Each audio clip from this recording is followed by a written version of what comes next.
Καλημέρα, είμαι η Γιάννα που μέχρι τώρα στο κανάλι στο YouTube ξέρατε μόνο φωνή, τώρα βλέπετε και πρόσωπο.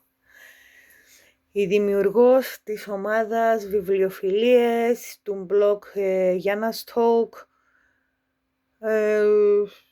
του καναλιού στο TikTok, κανάλι, προφίλ, όπως θέλετε πέστε το, Γιάννας Talk, και στο Instagram.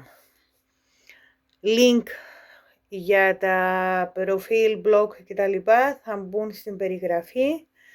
Έναν αντίστοιχο βιντεάκι με αυτό έχει ανέβει πριν από λίγο στο προφίλ στο TikTok. Θέλω να σας ενημερώσω ότι ξαναξεκινάμε, παρουσιάσεις, απόψεις και τα λοιπά.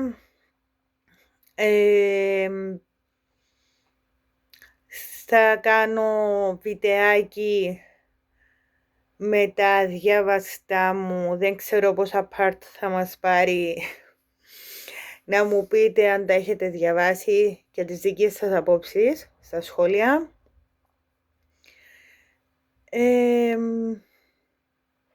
Θέλω και από εδώ να ευχαριστήσω τους παλιούς μου ακόλουθους και τους νέους, αλλά κυρίως τους παλιούς που είναι από το 2018 μέχρι και σήμερα πιστοί εδώ σε κανάλια, προφίλ, blog κτλ. Και τους καινούριους που για να έμειναν σημαίνει ότι κάτι έκανα καλά. Λοιπόν, εύχομαι να σας αρέσει το καινούριο περιεχόμενο. Η διαφορά του καινούριου με το παλιό θα είναι ότι τώρα δεν θα είναι επαγγελματικό. Δεν θα ακούτε τη φωνή μου από στούντιο, λόγω του ότι έχουμε σταματήσει τη συνεργασία με το εκτός στούντιο. Οπότε θα με ακούτε real. Τα βιντεάκια γίνονται από το κινητό μου. Νομίζω ότι όμως έχουμε πολύ καλό ήχο. Αυτά, δεν θα έχουμε intro, δεν θα έχουμε outro, αυτό.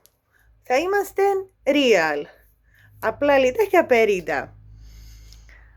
Και νομίζω ότι αυτό είναι και πιο Γιάννα. Δεν είμαι εγώ τώρα του intro, outro και. Δεν είμαι influencer. Είμαι Γιάννα που όλοι ξέρετε. Λοιπόν, για ακόμα μια φορά σας ευχαριστώ πάρα πολύ που είστε εδώ. Είπαμε link για τα προφίλ θα βρείτε στην περιγραφή. Και ξεκινάμε δυναμικά. Φιλάκια, σας ευχαριστώ πολύ.